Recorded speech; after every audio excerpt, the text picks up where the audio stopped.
It's not every day you get to film in Grand Central Station. I'm here with Infiniti for the reveal of the QX65. This is a little bit look into the future as well as an homage to the past. So we're gonna give you a full walk around. I'll show you the details on the outside as well as the inside. We gotta start recording because I gotta get this video up for embargo, so let's go. We got the spotlight treatment here underneath the hood. They did a great job with the engine presentation. This is gonna be a familiar engine option. With this coupe crossover, Infiniti wanted to make it sporty. So yes, you'll see the 2-liter VC turbo underneath the hood. It has a 268 horsepower and 286 pound-feet of torque, all-wheel drive standard, 9-speed auto. So it's almost a copy and paste from the QX60, the 3-row crossover. This being the sportier model though, it's getting its own tuning, its own mapping, and transmission, I guess you could say, character as well. I will be driving this vehicle in a few short weeks from now, so if you want to see my driving impressions, just stay tuned. News is coming out, and I just spoke to Infiniti about this. They couldn't really confirm, but they said, we know that there's a market for the V6. Yes, they're 3.5-liter VQ, over 300 horsepower. Don't be surprised if you see that engine coming back to the Infiniti crossover lineup. It was in the QX60, they replaced it with this engine, but the V6 is likely to come back to be an alternative, not the only engine option, but definitely an alternative to this 2-liter 4-cylinder in the future, all right? So I just felt like sharing that, getting that out of the way. V6s probably are coming, and I didn't slam the hood hard enough because there we go, it slams quite well. This is built in Smyrna, Tennessee, like the QX60, so let's get onto the front. This is the one of 3 grades, okay? This is the autograph grade, which has a very similar front end to the sport grade. That's the middle grade. And then the base luxe grade is going to come in at around $54,000. All right, this autograph tops off at about 10 grand more. I'll just say that. I'll put the numbers on the screen. All right, but let's start with the Infiniti logo. It is illuminated. This logo is new for Infiniti, this sort of style. It came out in 2023. It debuted on the QX80, and it is also on the QX60. Now here we have it on the QX65. Notice the 3D grille here as well. Infiniti says that this is supposed to be inspired by bamboo forest in Japan with the wind running through it very, very strongly. All right, you see a 360 camera there, which I believe is on the sport grade, but I'll double check that. All right, I'm still getting the grade walk. If we look at the bottom, there are parking sensors, glossy black. We have the digital piano key, and it's very, very chunky, but not only that, look at the detail inside. Okay, we have these crisscrossing patterns here. 4 lines, it looks like, that are crisscrossing and layered on each other. Absolutely gorgeous. Speaking of gorgeous, this paint color is Sunfire Red. There's golden flakes in it, as you guys can see, and it is an homage to a GTR special color, a special red. I believe it was named after a Buick. I can't think of what the model was off the top of my head, but I'll put it on the screen. So this is taking that special edition GTR color, updating it and slapping it on this new QX65. The headlights are separated from the daytime running lights. It's got an amazing presence to it, okay? And speaking of presence, this vehicle is a true successor to the old FX models. Infiniti was in its prime when the FX models came out. No longer do we have a rear-wheel drive bias FX, okay? But this spiritual successor, all-wheel drive standard, a little front-wheel drive bias as we know, but it is that beautiful coupe-style crossover that was really pioneered by Infiniti all those, 2 decades ago at this point, all right, with the FX series. So we got that sloping roof line, and the blacked out roof is only available on this top of the line autograph grade, all right? So let's come to the back, and these taillights are inspired by airplanes and the vertical tips on the back of an airplane. So is this thing gonna fly? Not quite, but it will be sporty. Infiniti kept telling me this vehicle is going to be very different to drive than the QX60 despite very similar powertrains. Okay, so Infiniti typed out on the back, QX65. Interestingly, they don't have an all-wheel drive badge on the back. I mean, all of them are all-wheel drive, but if you look at the QX80 and the QX60, they have 4-wheel drive badges. Down below is a hitch receiver. This will tow 6,000 pounds, which is quite stellar. All right, so I got to look up how to open this. I think there's a button right there. as that, you know, that cool digital piano key light bar opens up for us. Now, this is a ton of cargo capacity. I'll put on the screen, I would say it's almost 40 cubic feet of cargo capacity behind the second row. And if you fold down that second row, of course, you just have oodles more. And you can fold down those rows here with some buttons, all right? So just massive amount of cargo capacity.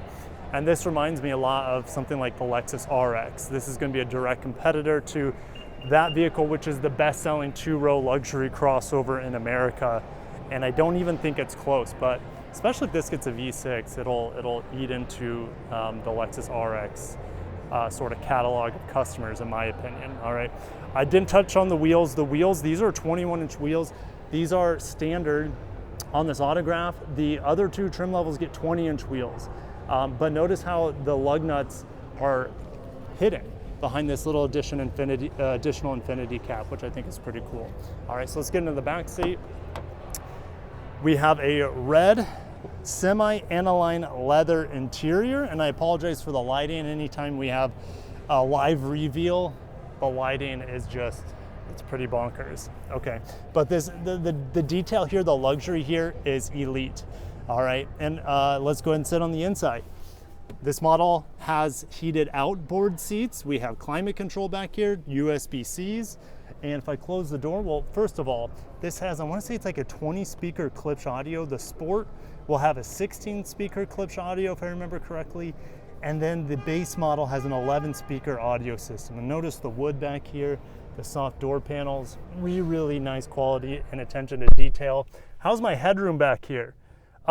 Decent.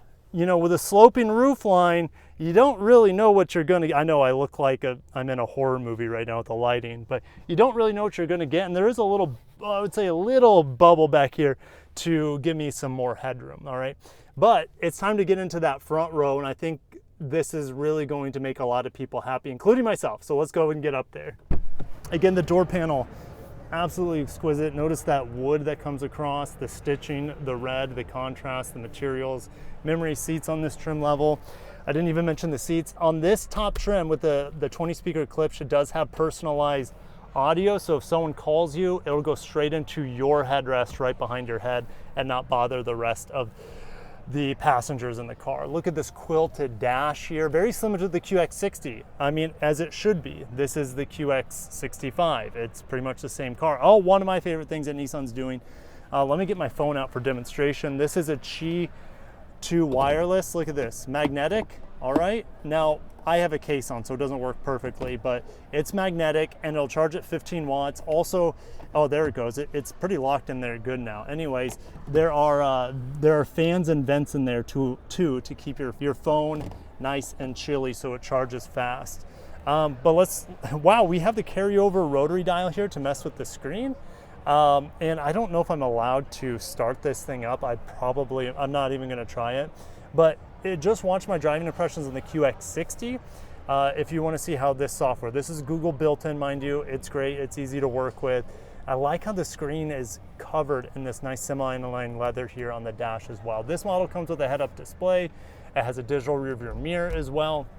All of them have a panoramic sunroof standard, but notice some of the things that I grade cars really hard on are controls on the steering wheel. And look, they're all physical buttons. They're not some cheap glossy plastic. So really simple, really straightforward, and most importantly, functional. All right, and as we come to here, where's my volume knob? Boom, right off the steering wheel. Easy to hit. Heated and ventilated seats. I have a physical knob for climate control. Beautiful. Okay, all these buttons here, yes, they are touch capacitive. It's not my favorite, but having this dedicated, how many manufacturers now bake it into the screen? Okay, where you have to fumble through the screen just to change the temperature. Well, I can change the temperature just by changing this dial. Okay, I have dedicated buttons for my heated steering wheel, for example, fan control. So easy and simple to use, all right? And looking inside here, little armrest, there's a 12 volt in here. It's all felt lined. That's a sign of a luxury car. This is all felt lined. I know you can't see it, but it is. This vehicle goes on sale this summer of 2026 to 2027 QX65. And it feels like Infiniti is starting to reclaim what made it so special all those years ago. And there's some special still left in the brand. This car is evidence of that. It's absolutely gorgeous. The coupe style crossover, the inkling, not the confirmation, but the strong inkling that the V6 is coming back when most of its competition has given up on, you know, naturally aspirated, smooth, reliable engines. I'm not saying this is unreliable, but V6s, we know, have a special place in the luxury market. And I think a lot of people are going to be excited for that coming to such a beautiful car. Such a not only beautiful on the outside, but also equally as impressive on the inside with the materials, the thoughtful design, and the controls, which are really, really nice. I will be driving it soon, so like I said, stay tuned in the next few weeks. Honestly, I'll be driving this. And what's next for Infiniti after this? It's not this and then done. No, next year's a rear-wheel drive sports sedan. The Q50, known as the Skyline in Japan, it's coming back with 400 horsepower twin-turbo V6 and a manual. And then we're also going to be getting after that in 2028 a hybrid midsize or compact crossover, a little bit smaller than this, based off the Rogue.